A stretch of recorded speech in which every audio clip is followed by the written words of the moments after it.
Hello, everyone. Good morning. For those of you that don't know, my name is Erica Botner. I'm the program manager for seniors at CHSSN, as well as for this SHARP program. I'll be your facilitator for today's session. This presentation will address various situations in which the CLSC services can be of help to an aging community. It will also discuss myths associated to CLSCs, as well as the present and other community resources that can be of help. The presentation will aim to give a general overview of services as available, as well as how and in what circumstances to access services. Some of the objectives are to define the concept of autonomy, identify situations in which the CLSC services can be of help, and explore other resources which may be of help to maintain autonomy. And I hope you enjoy the session. And now it's my pleasure to introduce to you our two speakers who are here with us today. So we have Rosemary Falcone, who has been a professional in healthcare for over 30 years, working as a nurse in many different sectors, such as schools and home care services. She's been with the CIUSSS since its creation and the coordinator of home care services for just over a year. And we also have Magdalena Blaise, who is a therapeutic recreation specialist with over 20 years of experience working in various settings with older adults. She's also been teaching part-time in the Applied Human Sciences Department of Concordia University as a part-time faculty since 2012. She currently holds the position of assistant to the director of the Support for Older Adult Autonomy Directorate in the home care services sector. Good morning, everybody, and thank you so much for allowing us to be present with you this morning. It's a real pleasure and honor to be here this morning. So Rosemary and I are part of the Montreal West Island Integrated University Health and Social Services Center, better known as the CIUSSS for the acronym that we use most commonly. We are going to be very happy to present on what CLSC services can help maintain independence as we all age.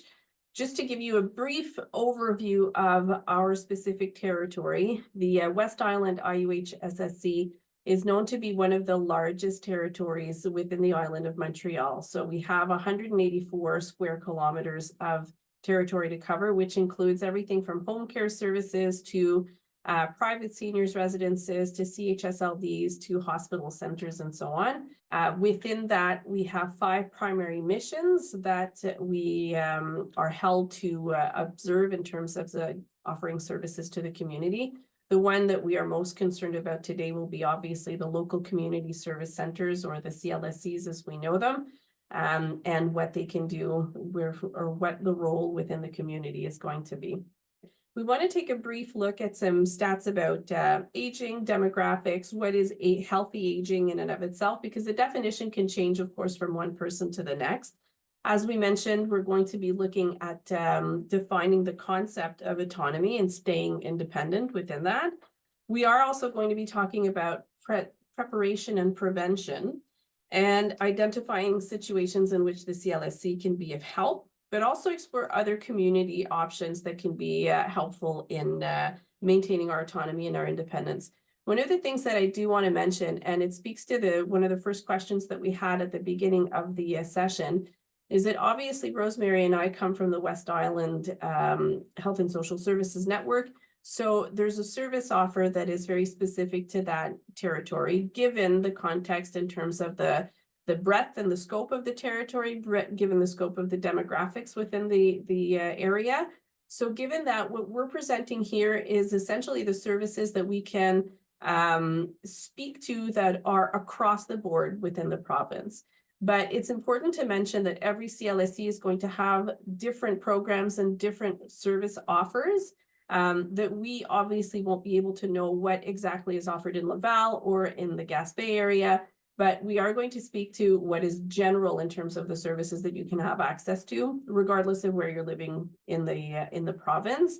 And we're also going to be addressing some of the myths in terms of aging, but also in terms of what the CLSC can and can't do. So at the end of the session, hopefully we will be able to have a dialogue, a conversation about it, but there might be more clarity in terms of what the CLSC can do for you. There's no real consensus on who like what an older person is, or at what age do you become older, right? Excuse me. So you have, you know, senior citizens discounts as of 50. You have Freedom 55, which was the optimal age to take a retirement at a certain time. You have 65 and older clubs. You have residences that are offered for 50 plus. Some people don't start feeling old until they're 75. Some people don't start until they're 85. So there's a real breadth of definition of what older adulthood is. There's a real big scope in terms of when we are considered to be an older person. From a healthcare perspective, in terms of service organization, the typical categories that we have are anything after 65 is considered a younger, older adult. From 65 to 74. From 75 to 84, you're considered into a mid or a medium old individual. And after 85, you're considered to be an older individual. But keep in mind that this has nothing to do with how you're feeling, how you're presenting yourself, how your appearance and so on. It has more to do with clinical indicators of how healthcare and services should be organized in that respect. But it's interesting to know that really, even though you might be 92, you could still feel 35, you could still feel much younger. Our personalities and the way we are stay the same over time. And one of the things that to me was astounding, and I went to a talk in May last spring in Quebec City, and for the past 53 years, life expectancy for an average human being, whether male or female, has increased by 5 hours and 15 minutes every single day because of medical breakthroughs, because of better understanding of prevention, better understanding of what our risk factors are. So it's astounding to know that every day there's 5 extra hours added to our lifetime. Now, I don't know about you, but if I could have 5 extra hours a day, I could probably get my, a lot more done. But to know that I have these extra 5 hours at the end of the line, to me is pretty amazing and pretty cool to see. Life expectancy as a whole in the 1970s was 72 years in 1970 and has now gone up to 82.3 years, which is also just over 10 years difference since 1970, which is really something to be proud of, to be happy about. And in some cases, I just started listening to a podcast calling Unlocking the Fountain, and they were mentioning that it probably won't be too long before people reach the age of 150, which is quite something. So just food for thought. Also, we know that within the Quebec province, so these are all statistics that are related to specifically to Quebec, there's 20% of the population that is aged 65 and older, whereas in 1971, it was only 7% of the population. So it's a huge jump and obviously has an impact on service delivery, on organization, and how we need to look at our different population segments. So based on this, for us, coming here was a real opportunity because it allows us to sort of speak to the fact that people are remaining healthier for longer and staying in the community for a long time. It allows us to speak to you about sort of the notion of healthy aging and how to stay home. But it also gives us the opportunity to kind of really hone it in. And from both Rosemary and I's perspective, the definition of what health is really your own. And we're going to kind of look at how it can be from one person to the next and how it can differ in some of the few slides. But one thing about maintaining health that is sort of a constant is trying to maintain autonomy and compensating if we can, and continuing to feel relevant to someone or something. These are really aspects that become important, regardless of specific health needs or limitations. Really, it's a question of continuing to remain relevant and have some significance. All right, so if we look at autonomy, there's 2 facets to it. So part of autonomy is the ability to make decisions and act according to personal desires and motives. And then we look at functional autonomy, which is your ability to perform independently the various tasks required in daily life. Okay, so if we look at that, that's how we see, what's the how can you describe autonomy? All right. So if we ask ourselves, a person in a wheelchair, is she or he autonomous? Is someone who cannot understand or balance a budget or relies on their son to do it? Someone who is legally blind or a mother with young kids. In these circumstances, how do we define whether or not we're autonomous? I think that you have to it's not so clear cut, as to what are the aspects that are considered to be that. So if we look at a person in a wheelchair, for instance, right, that person could still be autonomous. In looking at that part, it's can whatever their deficit is or whatever they can't do, can it be compensated in any way so that they could still be functional, right? So can it be a piece of technology that can help you? Could it be a walking aid? For someone who's in a wheelchair, they could be receiving home care services. And, the fact that the home care comes to their house every day, they can go and work or be at home and function as they can. Also, if you get help from your social network, if you have a family member or if you have a caregiver, could they help you? Or could external organizations help us to be autonomous? So it's really about, how we can compensate for some of the things that we can't really do every day.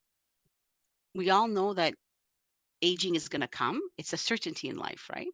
But that certainty also brings us uncertainty, right? When is it going to happen? How are we going to prepare? And I think that the wisdom and art of getting older consists of understanding how we're going to prepare for some of these losses. And sometimes it's vague for us to understand how will we prepare, so we have to think of how we're going to prepare our mind and our body. How in that realm are we going to feel empowered enough to get some control over our lives, right? Because sometimes some of our losses come slowly, right? And and slowly there's some things you can do, you cannot do. How are you gonna take control of that? I think that's very important. What Rosemary is bringing forward is the concept of autonomy is it's a dynamic I have the word in French, it evolves. It's a fluid process. So that even though you might be slowing down, even though you might have been experiencing some losses recently, there is still a potential to maintain that autonomy and to maintain whatever we do still have control over. And I think that's really the basis of what we're trying to put through, is that there's not necessarily an absence of autonomy if the CLSC is involved or if other organizations are involved. The idea is to kind of prepare and to adapt to certain situations, which we're going to see a little bit later. But one of the things that we wanted to speak about as well is the myths about aging. So I just want to draw your attention over here to the picture. So if anybody was a fan of the Golden Girls from the time, this is Rue McClanahan, actress who passed away some years ago. But this is her when she was 50 years old. So you look at the picture, she looks like a very, attractive woman. She's, dressed very well and so on. This is Jennifer Lopez, also at 50 years old. So it was really quite striking for us to show the differences in those pictures, because these are two actresses, they're two very famous people, that the way that they portrayed themselves at 50 and the expectation of society with respect to somebody who's 50-year-old has drastically changed over the years.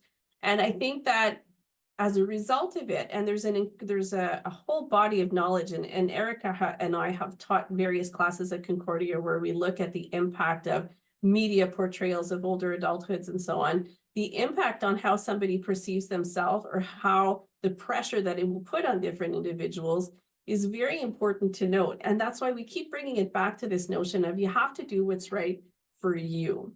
But one of the things that we really wanted to address as well is that because of these media portrayals or because of misconceptions and experiences within the healthcare system, there's still some myths that prevail. One of which, and actually these are questions, is that, is it normal that all older adults have trouble walking or getting up from a chair? You shouldn't exercise. You can't have sex anymore. After a certain age, it's like it's a cutoff. And all of these are myths. All of these are not true. All of these are things that for some reason, either because of societal pressure, either because of our own self-perceptions or our own preconceived notions about aging, about our parents, about people around us and so on, may have developed over time. And really the key message is that it's prevention as much as possible. It's remaining active. It's the continuity. So I taught a class last September on the process of aging in older adulthood. One of the first questions I asked is, who likes, what hobbies do people have? And some of the students said yoga, some people said football, some people said soccer. And I kind of asked them, I said, okay, how old are you going to be when you're going to stop liking to do that? And it's not a question of liking or interest. It's really more a question of, when do we feel the pressure that we need to stop certain things? And there's no real definitive answer to it. The problem too with some of these myths is that it can have an impact on how you're going to decide when to access services, or how you're going to address certain situations, right? Well, we're going to be looking at access a little bit more and talk a bit about prevention as well. But I just want you to keep in mind, like, when is it time to access health services? When is it time to start looking at CLSC services? Some people will call too soon, and that's one of the myths about the CLSCs that we wanted to sort of address, is that as soon as there's something that isn't feeling right, you need to consult, but is the CLSC the right instance? And we're going to look at that in a little bit more detail with Rosemary as well. But I just wanted to draw your attention as well. There's a myth that some people say that, well, you should avoid exercise. The impact of that is that the less you exercise, the more it's going to have an impact on your physical capacity. So being able to walk, being able to get up out of a chair, being able to, circulate. There's an element of fear in some people in there. It's definitely important to know that there are some actions that can be taken to prevent having difficulty walking. There's also actions that can be taken to address if there's a new onset of difficulty in walking and getting up. One of the big ones is that as soon as you're not feeling well, you should stay in bed, rest, not feel well. And the impact of that is, the longer you stay immobile, the longer you stay in a bed not moving, the longer the recovery is going to be. So the stats have it in different bodies of research, is that for every 1 day that somebody does not move, is in a hospital bed, for example, or in a gurney or at home, it takes 3 days to be able to recover. So something to keep in mind. Now, I'm not saying if you have a pneumonia that you should go for a jog, far from it, but staying active is just being out of bed, trying to get yourself dressed, trying to cook a meal to the best of your ability. And yes, rest and take some breaks, but not to the point of completely eliminating all types of activities. Another important one to know is that it's inevitable for seniors to become depressed or develop Alzheimer's. This is also a myth and these myths are things that we have heard within our own practices, within the communities that we work with. But so we expect that they might be transversal across the board. But one of the things that we need to know is that the more we wait to address certain concerns, like feelings of depression, like short-term memory loss or repetition and so on, the less the treatment options become available. And in some cases, the efficiency tends to decrease as well. So knowing that normal aging, which is aging that happens to the majority of individual, does not include difficulties in physical function or cognitive function, you know better when to address and ask for help to address these particular situations. Okay. So if we look at prevention, we look at what are and how to address the uncertainty of what we're going to face. We look at what are our lifestyle choices. Okay. So if we look at something like smoking is one of the lifestyle choices that is causing the most damage to our bodies. But at the same time, it's never too late to stop. So maybe try to look at how smoking or smoking cessation can help you be healthier. Also looking at nutrition. What are we eating, or what kind of choices have you made throughout your life? And also to look at what your level of activity is. Okay. You have to remember that if you were someone who walked everywhere, did everything, it has to resonate for you. If you were not very active, you're not going to take on you know vigorous activity as you're getting older. The same thing is, if as our bodies are changing, it's also to see, in our local CLSCs, they have something called psychosocial intake. And sometimes you can go in and ask some of the questions as to what you need, or if you're worried about a family member, if you're worried about you, or if you're worried about, what exactly does that your CLSC offer. Okay, some programs provincially offer online smoking cessation. We also have fall prevention programs in our areas. You have to. I think that what we are like we'd like to our message is also like you have to engage in something as we age, but it has to be meaningful. It can't just you just don't do it because everyone is doing it. It has to mean something for you, and if you can connect to that, then that makes you feel like you belong, and it's going to motivate you to do the changes that you want to do in your life. So if we look at our protective mechanisms, okay, if we look at, yourself, okay, and you look at who's around you, you have your family, you have your friends, you have your community, and then you have prevention programs and you have home care services. So if you look at you in the middle and who's around you, it it doesn't always have to go in the same circles that are there. Okay, so what could happen is that for you, what's pertinent is your friends and your family, and that could be important at one point. At some point, if your lifestyle changes, your home care services may be somebody that's important to you, and you're going to be connecting with them, and they may be the ones offering you the services. I think what's important is that you have to see how all these things at different moments are important to you. So also, if you've always worked and never asked for help, how are you going to go from never asking for help to going and reaching out? Is it by talking to your family or a friend, or sometimes in a group like this, right? You can get information as to, okay, this is how I can access services. So I think that you have to find a balance, right? But a balance that means something to you. That there's no recipe, right? The recipe is what works for you, and try to make your situation the best possible, because these protective factors is what's going to help you to to be more fulfilled and engage in what your new part of life is going to be. Your new section of life is going to happen. Despite the efforts to prevent decreased autonomy, we're all faced with some loss. Okay, it could happen. We can have a punctual disability, like a surgery and illness. We can have like a chronic illness that's progressive and sudden. Okay, these things can happen to us over time. And also, we could lose a significant person. So, in those kind of everyday life, how do we adapt to that? Okay. So, if we've lost a loved one, in our community, we have a bereavement and loss group. We also have, if you have something like arthritis or Parkinson's, there's groups in each sector that can offer help to the community. So we have the Heart and Stroke Foundation, we have the Parkinson's group, the Arthritis Society group, and also we have to, when things like that happen to us, we have to learn how to redefine our identity, how to redefine, being a person who has a long-term illness. And if we look at aging, most of the things that people notice as they age is their sight, one of them, their hearing, and sometimes their mobility. Okay. So sometimes if we have a degenerative, eye, we're big readers, how do we adapt to that? So we'll look at the alternatives, like how could we use an audiobook instead of using a cover book, so that we could still get what the intellectual stimulation that we like. The same thing if we were very active and we're moving around and sometimes our joints hurt, we may have to switch from our yoga to our aquafit, where there's less pressure on the joints, or we could do, instead of regular yoga, we could do chair yoga. There's adaptations that we could do where you could still do the things that you like, but adapt it to you.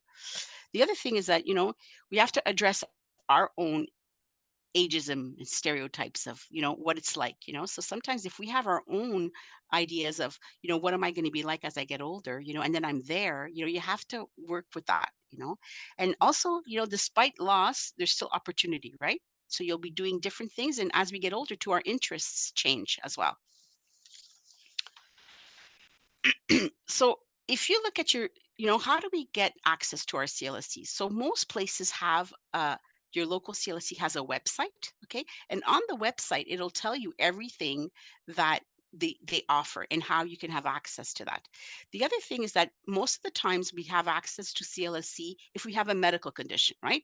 So sometimes if you've had surgery, if you've seen the doctor, so you can have access to ambulatory care, which is like it's called a service courant, where you can go and get the services that you need as long as you're able to be ambulatory and go. Your CLSC also offers sometimes a place where you can go and get your blood tests. And then if your ambulatory care, you're no longer can get to the CLSC offers home care services. The other thing is that you can access the services not just through the doctor or through a request. It can also be a family member. So you're living with someone, you can call the psychosocial intake at your CLSC and say, I'm worried about my mom. Sometimes you're worried about your neighbor, and you could speak to a social worker who's going to help you see how you can access those services. The other thing we all have is the 811, right? You can call if you have a health concern, and they could link you with your CLSC. Or sometimes you can call your CLSC directly and ask them, I'm in the community, how can I access this or this service? The other dilemma we have is, being an Anglophone in Quebec, how do we access English services? Okay. So I know that, like in Montreal, we have only two CIUSSS that have bilingual status, which means that the workers can work in English, and that it may be a little more difficult in rural areas to get help in English, right? So you have to kind of find out in your CLSC who can give you the services for your English services, and also some community organizations may be able to help you with the appointments to translate if you're not able to speak French. So the other thing that happens too is, we can't wait too long to access services, right? So when is it too early? When is it too late? The other thing is that as you're getting older, if there are things in your body, aches and pains and stuff like that, if there's some stuff is not what you know your body best, if it's not something that you're used to, you should really kind of um, speak to your doctor or ask the questions. Is it normal? If you have unusual pain or things that you usually used to be able to do, it's important to consult, because sometimes the little changes are what could help you prevent getting into bigger troubles. So sometimes what we see in home care too is that, you try to be as independent as possible, and then you get services too late. So you want to make sure that you can access the services that you need when you need them. And sometimes, although access to services sometimes can be difficult, or, sometimes we have to just reach out and ask, or reach out and call them, and they're there to help you. We're there to help you, although a lot of people in the community are not aware of the services that are available. So as I said before, sometimes we can get home care services, temporary services, after you've had surgery. You can get home care services after a hospital visit, where you can get wound care.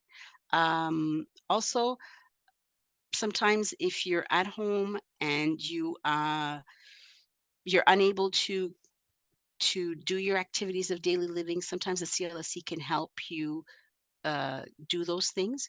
We come to your house if you have cancer or a long-term injury.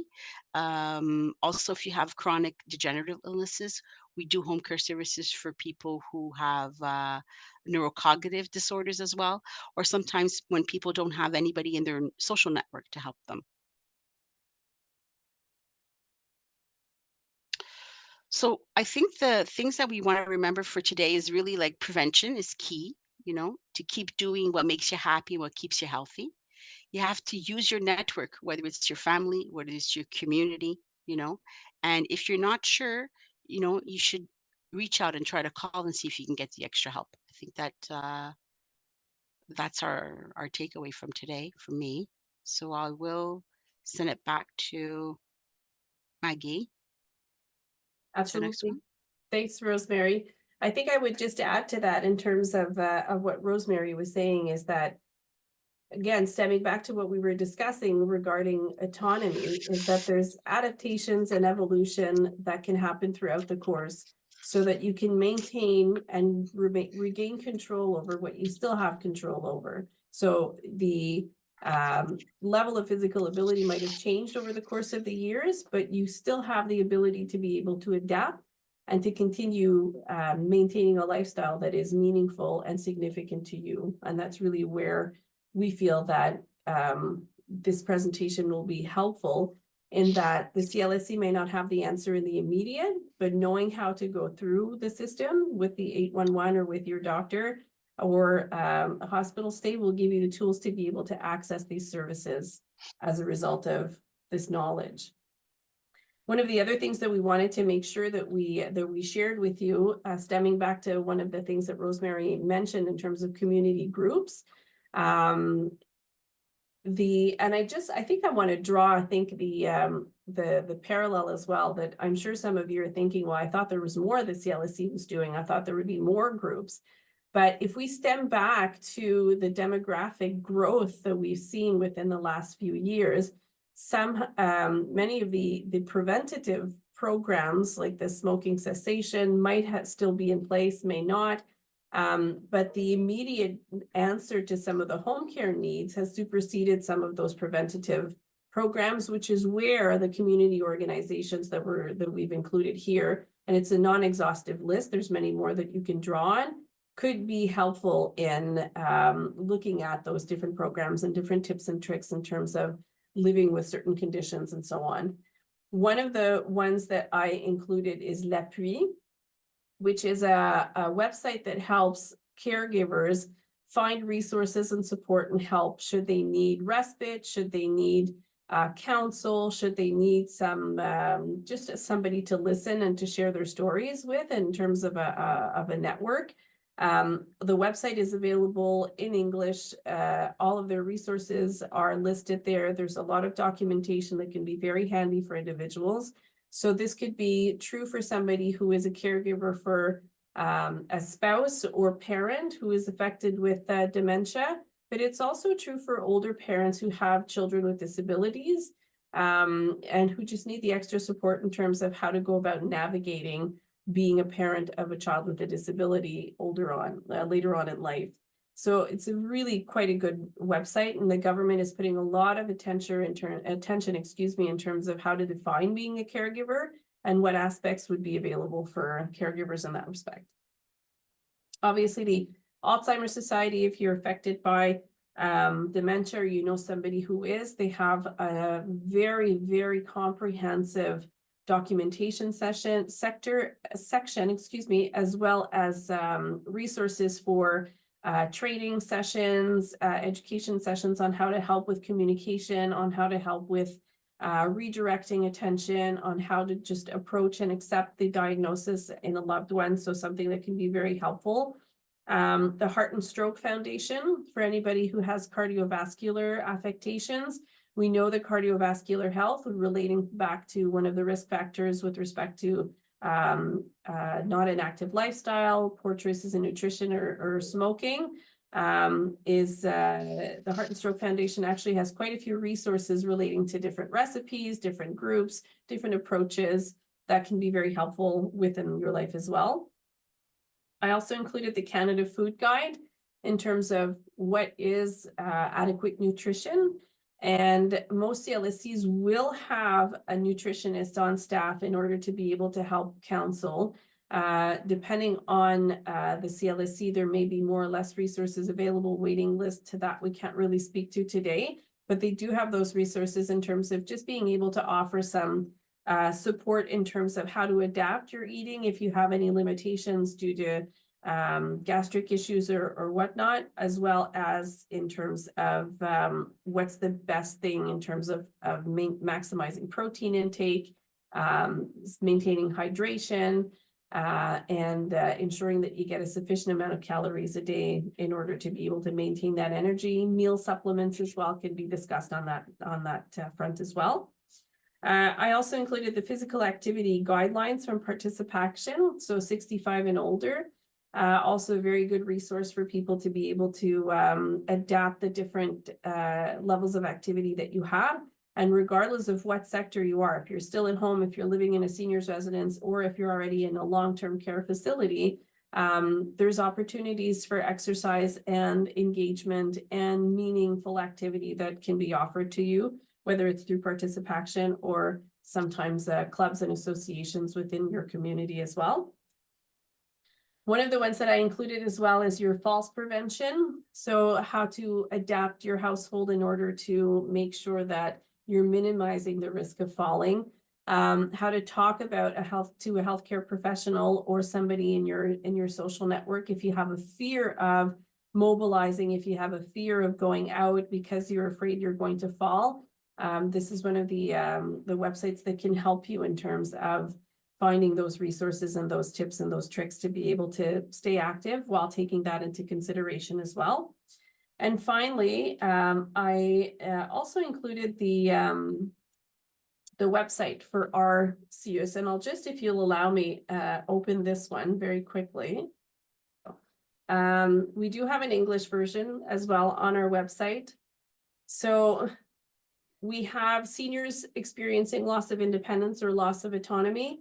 And within that, we have all the specialized services that are offered. So blood tests, access to surgery, services for those experiencing a loss, like Rosemary was saying, in terms of bereavement. If there's their domestic help, there'll be some links. I'm not going to go through all of them, but the website will be included in our presentation.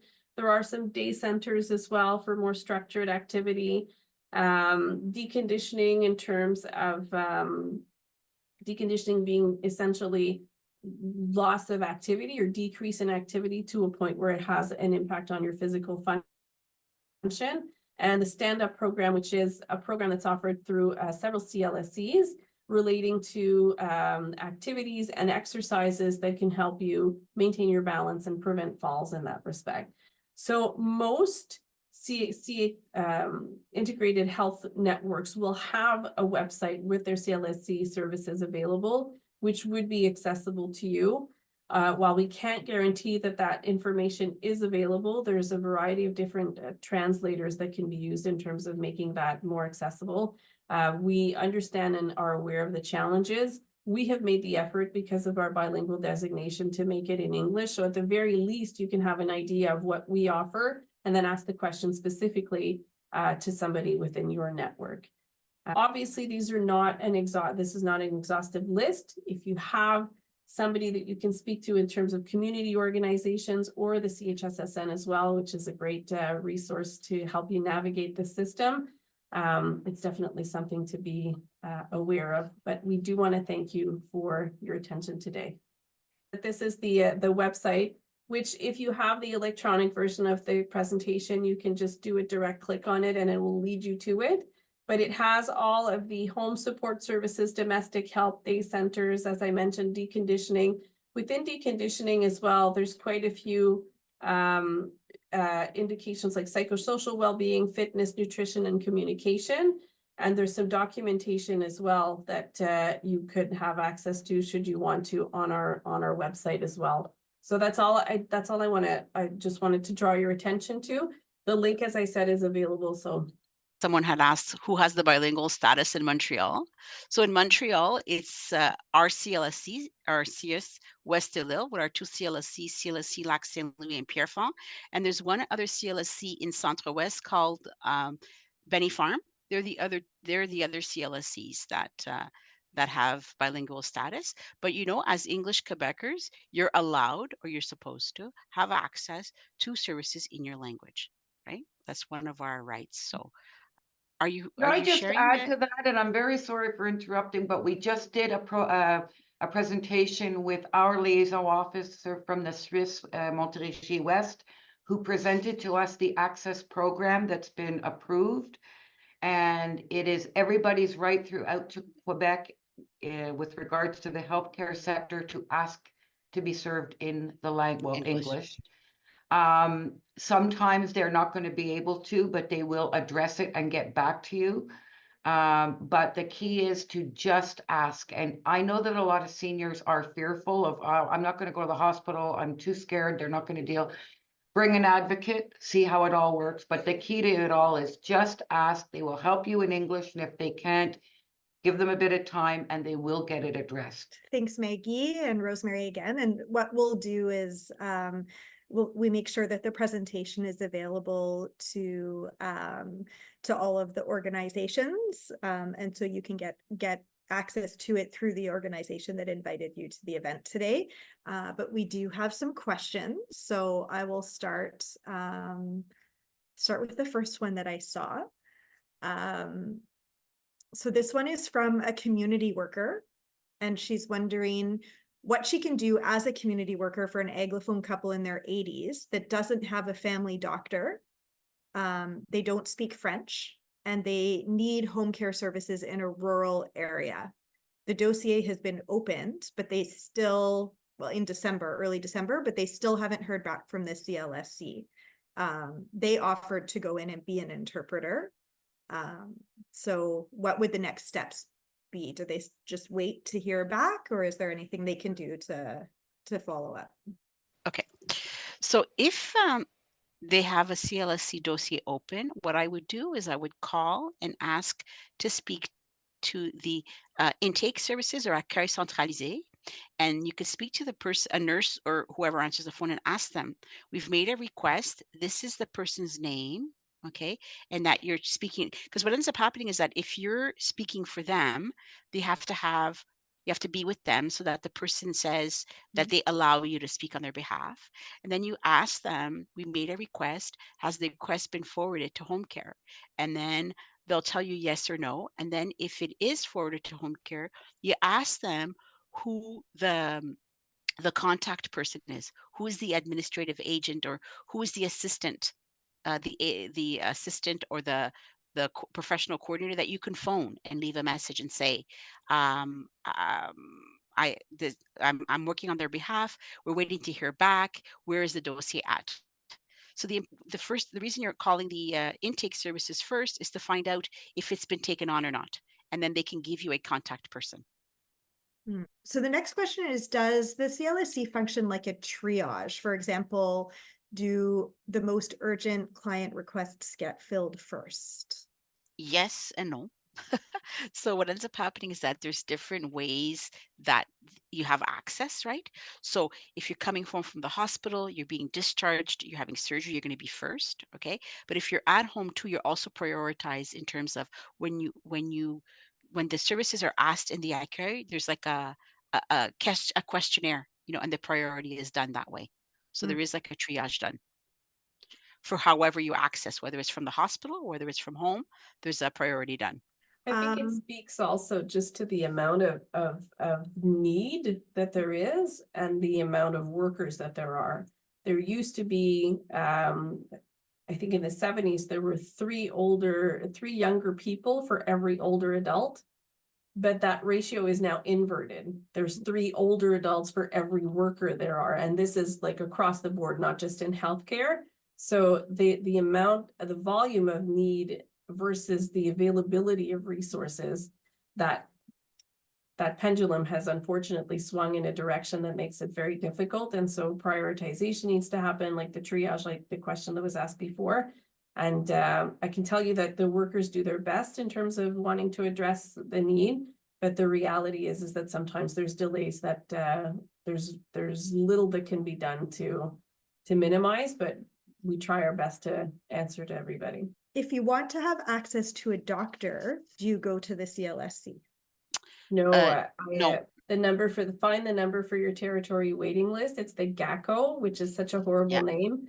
But essentially it's the intake point for people who do not have a family doctor. They can register at this they can find the number of where to call at this particular website. The website is available in English. I put the English link. And then depending on what types of health conditions you have, if you need immediate follow-up, the waiting list, or to be able to put you in contact with a doctor who can take you temporarily, will be taken into consideration. Having had to go through it myself recently with both my kids as a result of my family doctor having retired, I have to say it was, as healthcare speed goes, it was fairly quick to be able to get a return on the question and on the intervention. The only thing you have to make sure, okay, is if your doctor has stopped working or your doctor left, you have to make sure your name is taken off from his list. Yes. And the only way you can do that is you call the RAM queue. Okay. So just because your doctor has not worked for you anymore, you're the one who has to remove his name from your RAM queue card. Because if your RAM queue card is attached to a doctor, you will not get another doctor. Okay. So make sure you do that. Make sure that you call the RAM queue and that there's no doctor affiliated with you, so that when you call that GACO place, they'll be able to connect you. Because if you don't, they won't be able to. This is the next question. For a person to qualify for at-home care services, would that be established by their local CLSC or through a regional CIUSSS? And are there fees associated for at-home care services provided by the local CLSC? Follow-up question, is a Meals on Wheels type service one that can be activated through the CLSC? So there's a lot of questions in one there. Okay. So let's start with CLSC services are totally free. Your CLSC is part of the big CIUSSS. Okay. So you're part of it's like a bigger family. The CIUSSS is the big family, but you go through your local CLSC. In one of the local things, maybe we didn't write that, is Meals on Wheels. Okay. Meals on Wheels can be provided to your community. But what happens is that the average age of people giving out Meals on Wheels is, I think, like 80 years old, okay, or 75 years old. They're going out in the community. And there's two ways since COVID, Meals on Wheels had to stop their kitchen and stuff like that. So they have hot meals and they have cold meals. So what could happen is that you can get delivery of meals twice a week in the hot meals, and then you can also have refrigerated or frozen stuff you could put in the freezer. But those also come to a cost. They're not free. Okay. So Meals on Wheels operates in different communities. You have to see if it's still available in your community. Is there a reason for the disparity between services between different regions? I can try to offer an answer to that one. The West Island. So there was mention of the West Island in the question, which is the catchment that our CIUSSS is responsible for. Demographically speaking, is known to be one of the areas with the largest proportion of older adults. So as a result of that, it stands to reason that there's more people who are willing to be, I guess, grassroots operators for different support groups for Parkinson's disease. The West Island is also one of the areas where there's a very important percentage of Anglophones within the island of Montreal and within the province of Quebec. So I have a feeling the disparity is related to the demographic distribution of individuals in that particular catchment versus Laval, which to start off with is a little bit smaller and has a multicultural population, but I think it has, it's also a sort of a new and up and coming region, if I'm not mistaken, as opposed to the West Island, which, as I mentioned, is, just to give you an example, the Lakeshore General Hospital is a hospital that is on in the West Islands territory, and systematically there are 50% of people who are 75 and older who consult the emergency department at the Lakeshore. So half of your patients within the hospital are over 75, which is indicative of the demographic distribution of the area. So would it be advantageous to be on a list for services before actually requiring the service? This was a question specific to someone with Alzheimer's disease, but I wonder if it's applicable in general for older adults. You know, is there a way to sort of get on a list or be, you know, have a file open and ready before you actually need the services to speed things up? Definitely, and Rosemary, maybe you'll speak to that, but I know that in the spirit of case finding, so as I was mentioning before, kind of flagging individuals who may or who have a certain fragility in terms of health concerns, they could open the file. There might not necessarily be a service that could be offered immediately, but it's definitely good to know if there's a confirmed diagnosis, knowing that Alzheimer's disease and the other dementias are degenerative in nature. It could be a good idea to have the file open just to have that contact and speak to an individual who can check in on a regular basis to see how things are progressing. And sometimes with the Alzheimer's, it's good to connect early, just because then you have access to some of the things that could delay the longer term consequences of it. And sometimes with family members, they find it hard to talk about it early because they can't, it's not true, it's normal parts of age. It's kind of hard, you know. So I think with the dementia, as early as possible, it could help us to connect with the CLSC. And I think that if no other questions come in, I think I just want to thank everyone for being here this morning and for engaging on the topic. And we hope that you'll share with someone else what you learned here today, because the information is really useful for everybody. And on behalf of all of us, a huge thank you to Rosemary and Maggie. I think the presentation definitely met its objectives. We left with you know, an idea of what autonomy means. We understand now different situations in which the CLSC services can be of help, and we've explored different resources. Thank you so much. Thank Bye, you. everyone.